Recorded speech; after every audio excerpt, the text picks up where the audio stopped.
Hello everyone, welcome back to my channel. एक बार की बात है, एक लड़की थी मीरा। हर किसी की प्रॉब्लम सॉल्व करना उसका काम बन चुका था। ऑफिस में बॉस के एक्स्ट्रा टास्क, घर में फैमिली की डिमांड्स और दोस्तों के एंडलेस फेवर्स। मीरा सबकी हेल्प करती थी, लेकिन एक दिन उसका सब कुछ खाली लगने लगा। उसकी एनर्जी, उसका पेशेंस और उसका खुद का टाइम। एक वीकेंड पे जब उसकी फ्रेंड नेहा उससे शॉपिंग के लिए फोर्स कर रही थी, मीरा का सिर घूम गया। उसने कहा, बस मैं सब कुछ करते करते थक गई हूँ। पर क्या हुआ? नेहा नाराज हो गई। मीरा सोचने लगी, क्या मैं सेल्फिश हो गई हूँ? क्या लोग मुझसे दूर हो जाएंगे अगर मैंने उन्हें नो बोला?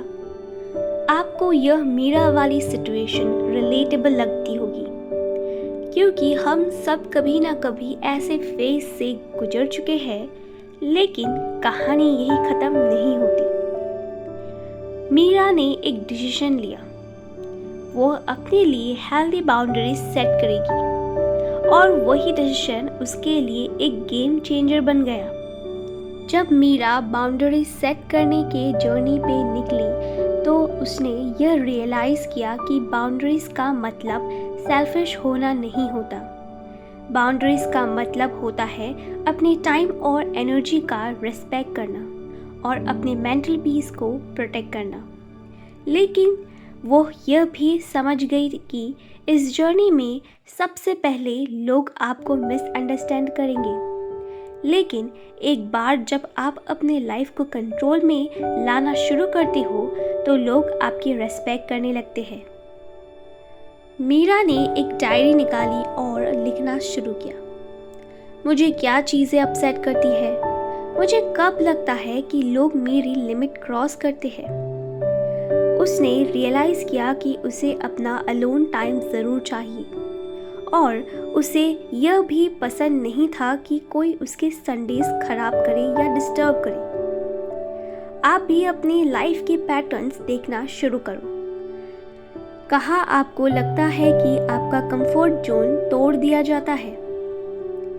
एक दिन मीरा का एक कलीग उससे अपना काम कंप्लीट करने को कह रहा था, जबकि वो ऑलरेडी अपना काम ख़त्म करके घर जा रही थी। पहले तो मीरा कंफ्यूज थी, पर उसने कामली कहा, सॉरी, मैं आज नहीं कर पाऊंगी। अगर कुछ ज़रूरत हो तो कल डिस्कस करते हैं।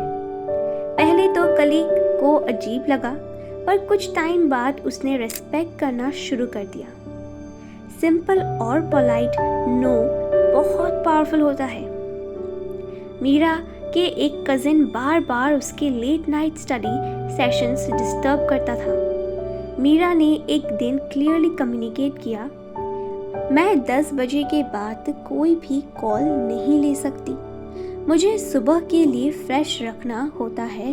क्लियर कम्युनिकेशन से मिसअंडरस्टैंडिंग दूर होती है और लोग बाउंड्रीज को सीरियसली लेना शुरू करते हैं।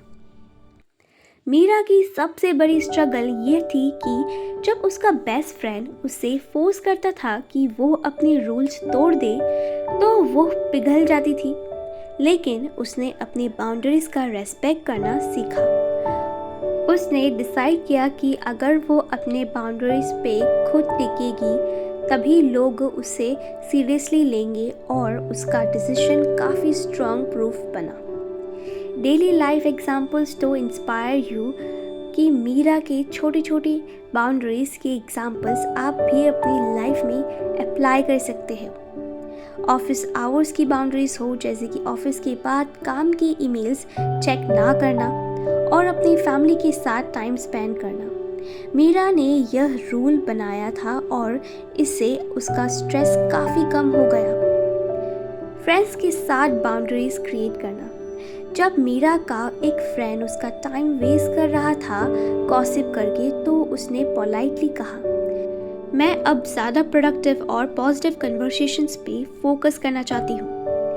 फ्रेंड पहले थोड़ा ऑफ हुआ, पर धीरे धीरे उसकी बात समझ गया। Social media detox. मीरा ने डिसाइड किया कि रात के 9 बजे के बाद फ़ोन यूज़ नहीं करेगी, और अपने लिए एक माइंडफुल रूटीन बनाएगी। इससे उसका स्लीप पैटर्न और मूड दोनों बेटर हो जाएगा। आज मीरा एक बैलेंस और पीसफुल लाइफ जीती है। लोग अब उसकी बाउंड्रीज का रिस्पेक्ट करते हैं और उसका मेंटल हेल्थ भी बहुत इम्प्रूव हुआ है। मीरा की जर्नी एक रिमाइंडर है कि बाउंड्रीज बनाना का मतलब है अपने आप को प्रायोरिटी देना बिना गिल्टी फील की। तो आपकी लाइफ की मीरा मोमेंट आप कब लाओगे? याद रखो, बाउंड्रीज बनाने का मतलब किसी से दूर होना नहीं, बल्कि अपने पीस के करीब आना है। अपनी जर्नी को शुरू करो और मीरा की तरह अपनी मेंटल हेल्थ और हैप्पीनेस को रिक्लेम करो। अगर यह कहानी आपको इंस्पायर करती है तो अपने थॉट्स कमेंट्स पे शेयर करना और ऐसे ही रिलेटेबल और इम्पैक्टफुल स्टोरीज के लिए चैनल को सब्सक्राइब करना ना भूलें। Always remember, healthy boundaries are the best gift you can give to yourself.